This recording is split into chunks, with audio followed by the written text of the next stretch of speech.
Whether you have 1 rookie pick, no rookie picks at all, or 6 rookie picks, we're going to tell you what to be doing with your Dynasty rookie draft picks in this video, because there's a lot of strategy that goes into what you should be doing with these picks, especially at this time of year, and people jump the gun all too often. First of all, hold your picks until April, because the trade deadline is past at this point for pretty much every league. We're in the playoffs now. Do not trade your picks in December or January or February. Whenever your trade opens back up, do not trade your picks unless there's always an asterisk, because people are like, I traded my pick, but I got Bijan Robinson for my late first. Like, yeah, make that trade. Unless it's a fleece. Unless it's a fleece, do not trade your picks. Why? Because these picks are going to go up in value. We are in the business of creating fantasy and dynasty content, and on the dynasty side especially, we've seen just already a crazy increase in interest in these rookies, in the draft, in the prospects. We get bored. We get excited. We get excited about the draft. Rookie picks become more valuable. So if these things are going to become more valuable, why would you trade them now? You don't. Do not trade them unless you're getting an absolute fleece. And then another one here, don't buy picks because you get excited about someone. A lot of people are going to be like, oh my gosh, that Rome Odunze, I really like that guy. I'm going to have to go... Shut up. I'm going to have to go buy me the 105, 106 because I can get Rome Odunze there. Yeah, you are operating at that point from a disadvantage, and you have no leverage in your negotiation. Rome Odunze will be cheaper, either A, in the preseason next year when he doesn't do anything, or B, during the season next year when he inevitably has a couple bad games because he's a rookie. That's what every rookie wide receiver does. They all have the bad time. games. We, as a dynasty community, that includes us, we are not professional NFL scouts. Even though we may like a player, we are not very good at this. None of us are. Collectively, we need to see landing spots, right? See the 2023 crap show. Absolute crap show, right? So, again, don't trade your picks until April, and don't go buying picks because you fall in love with a player. Unless you're an NFL scout, I don't think any of us... Or Rome Odunze. Right. I don't think any of us are qualified. But let's talk about what to do if you have certain amounts of picks. Let's start with what you do if you have no picks. Zero. If you have no picks going into this year, you better have won your championship. You better have won. Sit this one out, and you're going to be paying a lot because you get excited about a player. If you really want to get a player in this rookie class, you're going to be paying, and you're going to be probably destroying your chance at getting a repeat in 2024 at the championship. So you need to know your team. You need to know yourself. You need to know your tendencies, and you need to know if the decision you're making is wise from market value perspective. I can tell you for a fact, if you're selling your soul for a running back like Bijan Robinson last year, then that was probably a bad move. It's not a good idea because of the volatility at the running back position. Now, if you have one pick, just one. Whether it's your pick or whether it's somebody else's pick, you have one rookie pick. There's a lot of different scenarios here. If it's an early pick, what I like to do in my early picks, if I own an early first, say I tanked, I ended up in second place, somebody really sucked worse than me. There's always somebody worse, unless you have a really bad team, which I have a couple. If I'm sitting in the early first, a lot of times I'm trying to move back. Last year, my move back was, yeah, I'll take Anthony Richardson over Bijan, so can I please move back? And I did. And I was not only able to get Anthony Richardson, who at this point in time stands more valuable than Bijan Robinson in Dynasty Superflex leagues, I got some on top for moving back. So that's one option in the early first. I like to move back. So already be on your draft order is going to be decided soon. Know which rosters you're going to be targeting to move back, because people are going to get excited and they're going to want to move up. So either move back and draft a player or just stay put. A lot of times, if you're at the 101, 102, 103, you want that Marvin Harrison Jr. He's perfect for your team. You want that Caleb Williams. If there's value there, or if there's a player that's going to take your team to the next level, you just make the pick. That's pretty easy. What about if it's in the mid first? What if you have a mid first? Yeah, so mid firsts are interesting because, I mean, you could get anyone from a Jahmyr Gibbs, JSN, maybe even CJ Stroud last year if you were lucky, or you end up with that mid first getting a Zay Flowers with a landing spot that you weren't super excited about at that point. But you want to take the value that falls out of the early picks. It almost always happens. Case in point, CJ Stroud, who I just brought up earlier. But CJ Stroud was one guy that you saw consistently falling, and not consistently, like 50% of the time, falling to the 105, 106, and you were just sitting there. You were like, I was expecting to get JSN here because this is where he normally goes, or even Jahmyr Gibbs if you were lucky.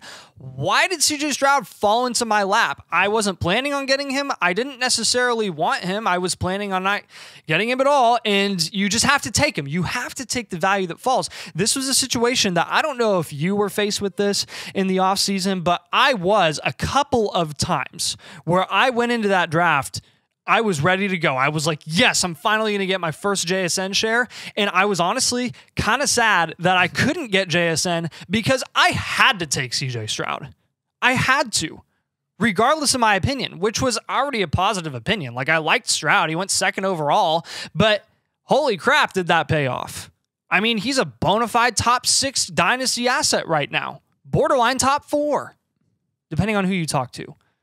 So please take the value that falls. You never know what's going to happen with those guys, especially if it's a quarterback who has good draft capital that just falls for whatever reason. An S2 score? Gosh. I mean, there were times at the 106, 107 last year, I saw Bryce Young fall. Like, yeah, that was ridiculous too. Like, people just reach for their guys. And so if you have a late first, if you have one first and it's late, see if there's value, but then try to get somebody to overpay. And here's one thing to note. These are actually the only type of firsts that get less valuable as you get closer to the NFL draft. Because people, when you're in August, September, October even, people are looking at that class like, that class is stacked. Oh, there's like 50 class people. Is stacked. But what people don't realize is there's always a massive tier break, like at 6 or 7. Yeah. And even maybe sometimes 8. I think this year the tier break could be as low as 9 or 10 because it actually is a good class. But also as high as, I'm not kidding, 5, depending on where these quarterbacks go. There are a lot of wild cards this year. So this would be maybe the one exception to the don't trade your picks rule. If you get somebody to pay a good amount for a late first, or if you're contending and you have a late first and you get a really solid contending piece, I like that. But again, try to see if there's value if you have a late first, and if not, I'd probably try to trade it away or move back into the early second. Obviously, that's a good one as well. All right, let's talk about what to do if you have 2 or 3 picks. A lot of people, they'll rebuild and they get 2 or 3 draft picks and then still have some good players. Yeah, people ask us this question a lot with their specific picks that they have estimated in our Discord, which, by the way, if you are not in our Discord on flockfantasy.com, go ahead and do that. You can sign up for the Mother Flocker tier and get all of our channels. You can get a team blueprint for your dynasty team if you're rebuilding, maybe contending next year, or if you're undecided, we can help you out with that over at flockfantasy.com/domain. You have to use code domain and you'll get 30% off of that annual Mother Flocker tier. So please do it. It is well worth your time. And we love doing it for our community. It's been an absolute blast. It helps us grow as a dynasty community. Link as well. is down below in the description. Just follow the link. Yep. So if you hold the early picks when you have 2 to 3 picks, this is what we generally recommend. You want to hold those early ones because they will always appreciate in value no matter what. And you want to sell the late ones because, like we said earlier, those late firsts, they tend to decrease in value as you get closer to the draft, especially after the combine, and then you start estimating landing spots as well. Sell all those late ones and go for the championship. I mean, if you have 2 to 3 firsts going into next year, there's a good chance that you can make a run for the championship in 2024 because of the value that you have. And for this year's, obviously, the trade deadline's passed. You can't do that this year. But for next year, it's going to be important. If you have late... I actually found myself in this situation. I acquired an extra first in a trade. I had my own first, and then I had 2 firsts that were projected to be late in a league where I was top 3. Mm-hmm. I'm selling those first. And again, this year, probably too late. Next year, for 25, you definitely need to do that. And then what if you have 4 or more picks? Some people are going to go into the comments and be like, well, that never happened. Yes, it does. It happens all the time. I feel like every week I hear of someone who has 4 or 5 picks. Yeah, there's at least there's one person in almost each of my leagues that has 4 picks or more. Like it happens often. It's impressive. We've had 6, 7, 8. We had a guy one time had all 12 picks in one of our domain leagues. All 12. How that happened, I have no idea. Is he good now? Yeah, his team's fairly good, but actually, I'm going to win that league this year. Yeah. I'm number 1 in that league. So, anyways, because I sold my picks. Right. You should get Jacobs for me in that league. No. It's in DD2. Oh, yeah. Okay. 4 or more picks, make about half your picks and sell the rest of them. Mm-hmm. This is a risk diversification exercise here. We don't want to take on 6 portions of rookie risk when we could sell half of those for proven veteran dynasty players, especially receivers. We don't want to do that. We don't want to make 6 rookie picks. We don't make 8 rookie picks. That's a bad idea. I mean, every rookie has risk. Every rookie is not guaranteed to hit, and the odds of every rookie hitting are, I mean, what? You could probably say 50% maybe. I mean, you spread that over 6 players. What are the odds of all of them hitting? I'll let you do the math there, but it's not good. When you could just flip half of those guys for proven contender assets. And when I say contender assets, I mean a contending asset that qualifies as like, you know, Michael Pittman at this point. Michael Pittman's a proven player who's getting targets off the wazoo that you could get for a mid-first right now. Like, easily a mid-first. Easily. Yeah. I mean, that's one that's good to do. So again, if you have a ton of picks, we're going to recommend selling some of them and keeping some of them, but don't keep all of them and make all your picks, and don't sell all of them either. I would even wait till the draft and see which ones to sell based on what value falls. You'll get your first pick.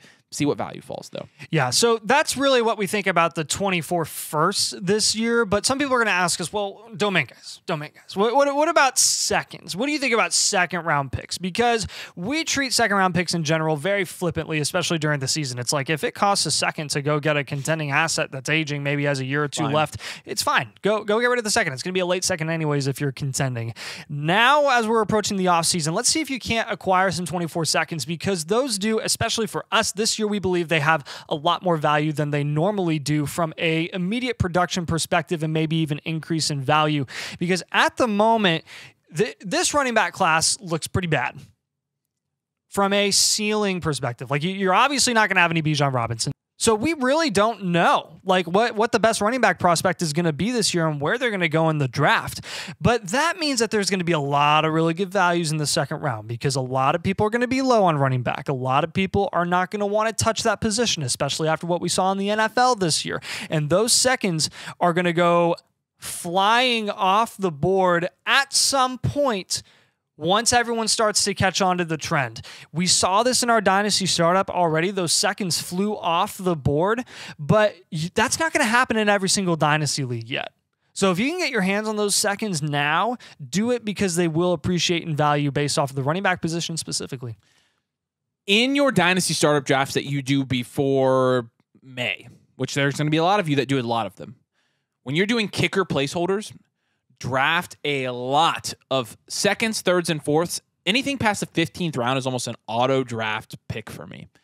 That was my strategy last year, and it worked out super duper well. Really, really well. I will stick to this. It's almost like I could go on auto draft past the 15th, 16th round in these Dynasty startups, because I'm taking a pick. I'm taking whatever pick is the highest. And they almost always return the highest value come time to sell them or come time to make the actual pick. I mean, let's talk about some of the assets that you got in the third and fourth round that ended up being really good values.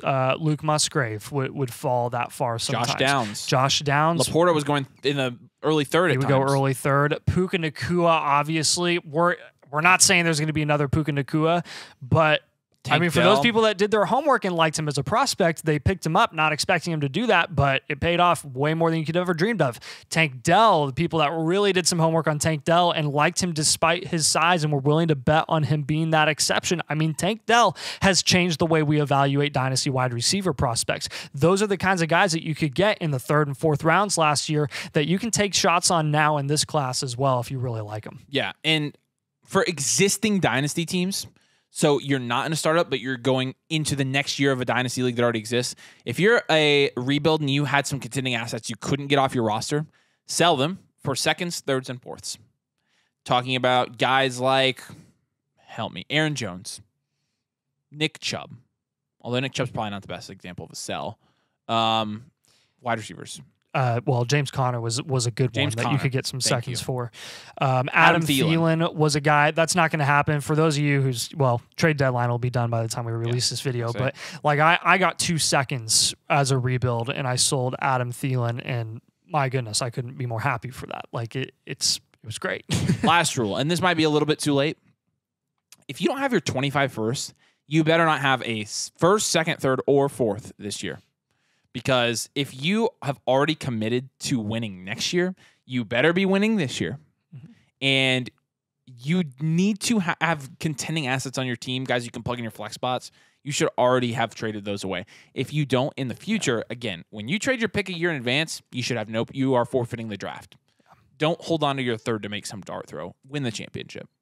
All right, that's some rookie draft pick strategy for Dynasty. Do us a huge favor and like the video if this helped you out at all. Make sure you subscribe to the channel as well. We appreciate you guys joining us today. Thanks for watching, and we'll see you later.